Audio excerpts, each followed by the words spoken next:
The world is changing. Inspiration is everywhere. It has never been so easy to connect, share, and bring people together. We're learning from others and finding the best in ourselves. Challenging our beliefs. Sharing our vulnerability. Overcoming our fears. Transforming ourselves so we can transform the world. How far can we go? This is London Real. I am Brian Rose. My guest today is...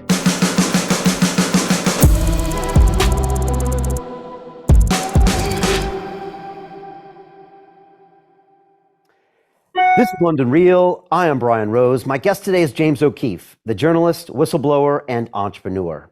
You are the CEO of the OKeefe Media Group, which you founded after leaving your position as CEO of Project Veritas after your investigation into pharma giant Pfizer that was watched 45 million times in 1 week. A number of your most high-profile investigations have led directly to new legislation, federal and state investigations, and congressional inquiries. Your mission is to decentralize journalism by empowering citizens to replicate the OKeefe model of exposing corruption and fraud by bringing truth to the people. You believe that the mainstream media, in its current form, operates as a mouthpiece for agencies and politicians to impose their narrative. James, welcome to London Real. Great to be with you. Hey, it's great to have you here. So much to talk about. I'm drawn to a quote that came from you where you say, "It's very rare for a man to be humbled but not ruined." That's a beautiful statement. I feel like I've been there before. And how about you? Because you have really brought OMG up very quickly after leaving Veritas. How are you feeling these days? Oh, it's a mix of emotions, but I'm an optimist, and I think that quote, "humbled but ruined," yeah, I was deeply and profoundly humbled, being ousted by the company I founded. And spent so many years building. I feel good. I mean, I'm tired. I'm sleep deprived. I'm running a startup company, and I'm the CEO of that company with about 15 employees, and doing all the things I have to do. And I'm happy to be with you. We were going to be on 2 hours. We only do 1 hour. So just tired and run at 100 miles an hour, basically. I saw your conversation with Ben Shapiro, and he was like, "It's hard for me to associate Veritas without James." But then again, things move on. And so you've gone right back into startup mode. Does this remind you a little bit about the early days of Veritas? Or is it different because you're older, you're wiser, you know how to get things up and running quicker? Good question. It's like, what's that Greek myth of the guy that rolls the boulder up the hill? I forgot the name of Sisyphus? Is that Sisyphus. Yeah. It's Sisyphean. It's Sisyphean. The beginning of Veritas, I started, I was in a garage apartment, halfway house on federal probation in 2010. So people knew of me, but they thought I was a one-hit wonder. It was much more difficult back then because I didn't have all the support and all of the relationships I had built over 14 years. So in many ways, it's easier. In some ways, it's more difficult because it's more Sisyphean. It's like, really? The boulders come all the way back. I have to push it back up again?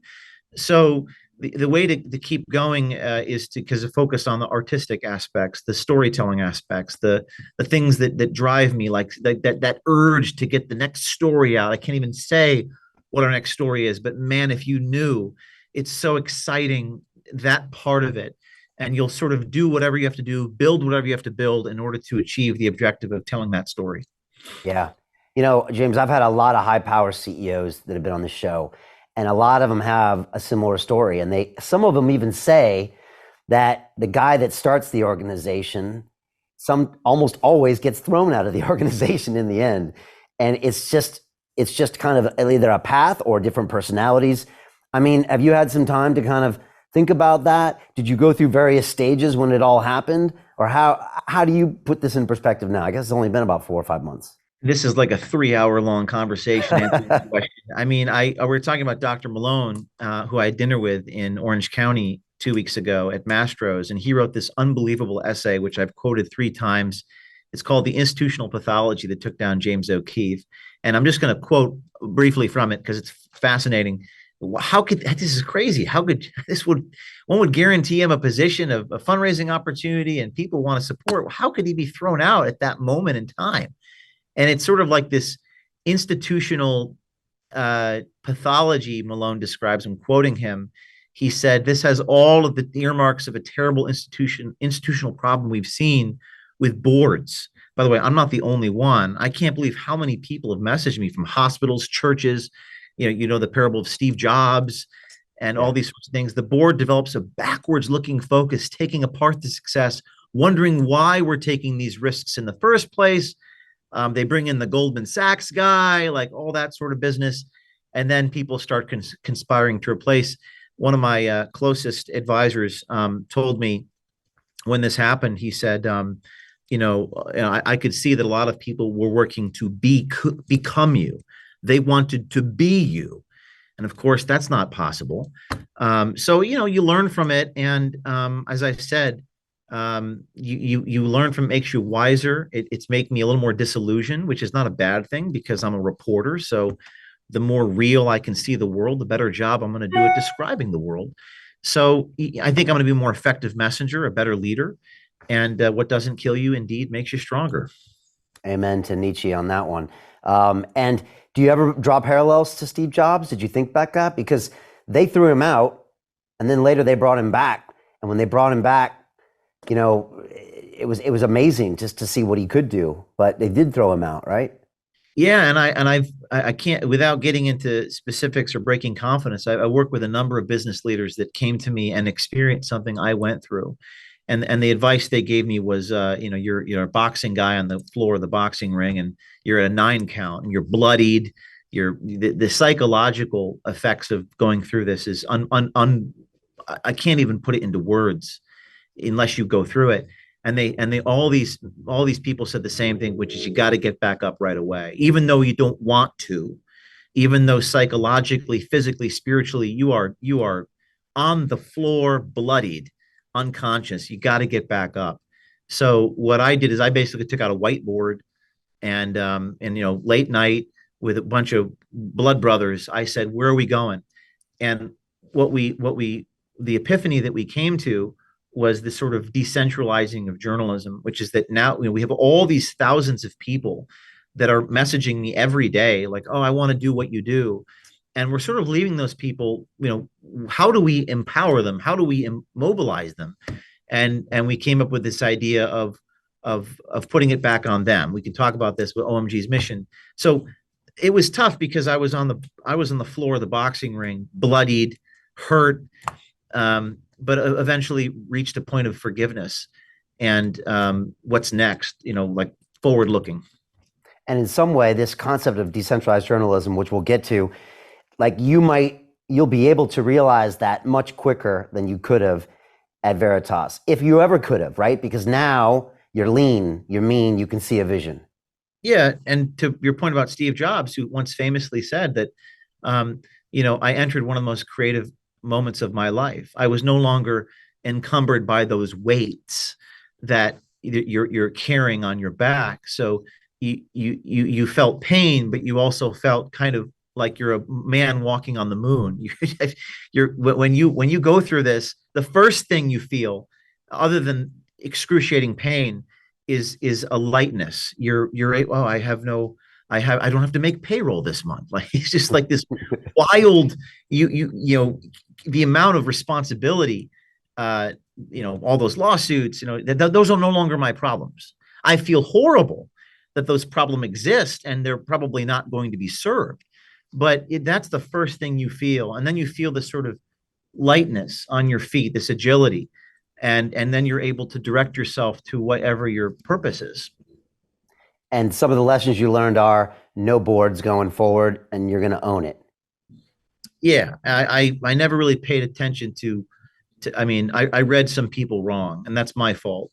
I tend to probably think that everyone's out to help me or help the mission of what I'm doing, when we all know wisdom teaches us that obviously not everyone's out to help you. But that's my fault. I learned a lesson there, and I 100% own OMG right now. I want to get into OKeefe and what you're doing now, and you've already been working on some cool stories, but I mean, just to quickly put the Pfizer thing to bed, I mean, that was a massive deal. I mean, that rocketed around the world. And I think mainstream media didn't touch it. I think when Malone was here in January, he was like, Brian, they went back, they changed this guy's LinkedIn profile, they erased stuff from the Wayback Machine. Right. I was like, what? They can do that? I mean, and he gave me a lot of PsyOps insights of what happened off the back of you breaking that story. And I was just wondering, talk to me about some of the big things that happened with that, things you learned, things that maybe weren't even reported in the media. Yeah, that was a amazing story because we broke the story. And then when you Googled, Jordan Tristan Walker was his name. He was like high up at Pfizer, graduated from Yale Medical School, did Boston consulting. He was a legit guy. But the first thing that happened when I've been doing this for 15 years, what always happens is you break the story and the media is like, well, we cannot confirm. We cannot figure this out. It's like, well, isn't your job to do the investigative journalism thingy and corroborate this? Like, you want me to corroborate everything? Okay, I will, but they're doing the inverse of that, and they're actually saying there's no evidence to suggest he works at Pfizer. Journalists were actually suggesting there's no evidence because they were not looking for the evidence. They were behaving like ostrich, putting their head in the sand. So we just put it out knowing that he works for Pfizer because we have people on the inside. And the journalists were saying, well, we don't know that he works for Pfizer, and they were scrubbing his identity from the internet. But something remarkable happened. When we put this out on Twitter, and the journalists were saying this, it further created righteous indignation amongst the citizenry who were upset at what I just said they were doing. And that prompted citizens to go out and do the digging themselves. People that went to Yale with Jordan Tristan Walker were posting pictures of Jordan Tristan Walker in a lab coat next to them. Wow. So random people in the thread under my tweet. You had people that found his Boston Consulting Group papers identifying that he was indeed who he said he was. And in fact, he was a pretty established guy. And most importantly, another insider within Pfizer, Debbie Bernal was her name. At the time, she wished to remain anonymous. Debbie Bernal posted internal Teams documents, Microsoft messages, showing the staff chart inside of Pfizer. Debbie Bernal was inspired to go public after my ousting, days after the story. So what I saw transpire was something I've never seen. It was an organic, citizen-driven reporting infrastructure that was corroborating and identifying information that was perhaps incomplete. We didn't have those Microsoft documents until Debbie Bernal came forward. So that led me to go, whoa, what if I just posed questions on Twitter? What if I didn't have all the answers? And you have this invisible army, this populist journalism citizen army. That was really eye-opening for me. Wow, that's beautiful. And that is the future, you think, of this decentralized investigative journalism? Yeah, because particularly with undercover work or any type of investigative journalism is you have to be close to the scene of the crime. You have to have access. And, I don't have access to these institutions only by virtue of the fact that I have a reputation to be trusted. But you have to find people who are on the inside, and you have to get those people to trust you. And the bread and butter of investigative reporting is trust, protecting your sources, telling this story truthfully. So the future is no institutions with boards like Vanguard and BlackRock and this and that. You have to be so independent that you operate impartially and without fear. So when I saw that happen, when I saw people in the tweet threads, here's me next to Jordan at Yale, I thought, I never could have gotten that unless it was a decentralized effort. So and there's no one else really truthfully doing this. I mean, people are doing commentary. People are reading teleprompters. People are recycling stuff, but there's not really anyone doing this sort of work out there. For people that don't know the details, like, what did you do with that Pfizer investigation? And again, this kind of has your signature all over it. I mean, it's a bold, strong move, right? That takes, some, what do you call it? Testicular fortitude, right? Yes, testicular fortitude. Talk about what you did and what you need maybe the ethos you need to have in your organization to do what you did, because some people criticize that, but also you made things happen. You showed things to the world because of what you did. Can you just speak on it? Well, Jordan, Walker was a Pfizer executive and a brave young man came to me some time ago, a year or two ago, and wanted to do something. And that person now works for me, by the way, at OMG. He's the one who recorded Walker. Brave, very proud of him and how far he's come. Doing this sort of work is not easy. It takes a lot of different skill sets. So think of like a Venn diagram, overlapping skill sets. You have to understand the law. You have to understand technology, that is how to operate the equipment. You have to be a good improvisational actor. You're questioning people live. You only have one take. It's on camera. You have to be ethical. One of the things they say about us is that I'm not ethical, but that they accuse me of what they're guilty of. They accuse me of doctoring tapes. We don't doctor anything. And you have to have all these skill sets in one person. So the guy that recorded this, very brave person, met with him and built a rapport with him and got him to open up about the vaccine, about how they're mutating the virus. This is Pfizer's Jordan Tristan Walker talking. This is something that Pfizer initially denied, but then Pfizer put out a statement, Faucian, in its non-denial denial. Like, we don't mutate, but we do mutate. This is what Pfizer actually said. It's remarkable that Pfizer actually issued a statement. Usually they don't. And they also said that this is Walker talking about the virus originated in the Wuhan lab, which is something that Pfizer would never say publicly. And they also was so narcissistic, and this is bad for America, but good for us. It was like a Saturday Night Live sketch of a stereotypical Pfizer executive if you and I were to script it. And it was laid bare. And so honest, and you can see his face and his lips moving. And that's really what we're all about, which is sort of cinema verite, caught on tape, self-evident, incontrovertible. You can't deny it. It's there for you. And then we confronted him. And it was like Chris Hansen, To Catch a Predator, where he says, is this seat taken? That's sort of what I do. Chris Hansen famously used to catch the predators and then sit down and they're in shock. And this guy goes through the 5 stages of grief in 2 minutes. If you haven't seen this, it's intense. It's intense. I mean, that was just as important to watch somehow as what you caught him saying, right? Was like the reaction. And that's what people want to see, because it's a form of accountability. They can't rely upon Congress to hold anybody accountable. They can't rely upon the courts to hold anybody accountable.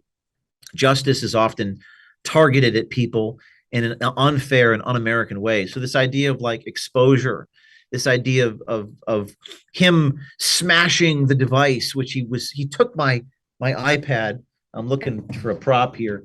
I had the videos on the iPad, and he grabbed the iPad out of my hands and started smashing it as if the only location of the video was on this particular machine. And he's on the floor holding onto the ankles of like the cameraman. I mean, it was riveting. It was, and most of the times, whether it's 60 Minutes, Mike Wallace used to do this like 40 years ago before I was born, or I'm trying to think, Catch a Predator, which did it maybe 10, 15 years ago. These things don't usually happen. Like, they're running away, they're assaulting you. You don't really see this stuff on network news. I think people want to see this sort of thing on network news. But yeah, man, it looked like a sitcom. It didn't look real. And it was very scary for my team and me. The reason why it was scary for me is not what people would think. I wasn't worried about violence. I was worried that they were going to destroy the SD chip capturing all of this. I was worried that it was going to be a he said, she said, and they were going to say that I assaulted him. And that was always my fear in that moment. So I was thinking, I got to get out of here with that SD chip intact, because it's not being uploaded to a cloud. And these are the sorts of terrifying things that you go through, living on the frontier of guerrilla journalism. Wow. You mentioned like Mike Wallace in 60 Minutes, but they could never do that or would never do that. I mean, and you talk about this, like no one does investigative journalism anymore.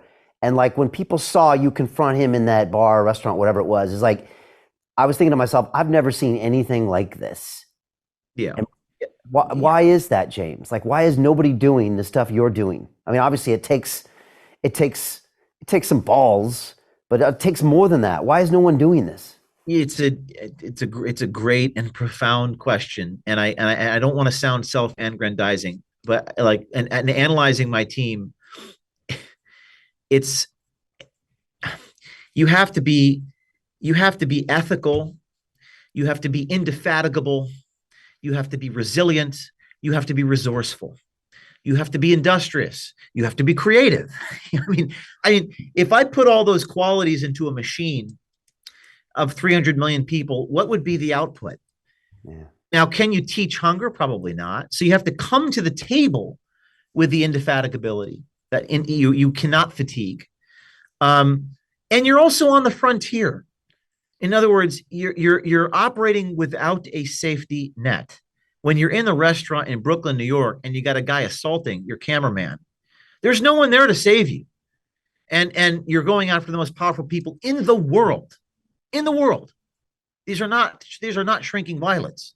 So why would you do this if it's not for the right reason? If it's for the wrong reason, you're going to fail. If it's to be famous or something, good luck to you. You have to be a masochist. So you have to be motivated by a desire to go for the jugular, but not be bloodthirsty. Like you have to. So you got to find the right people.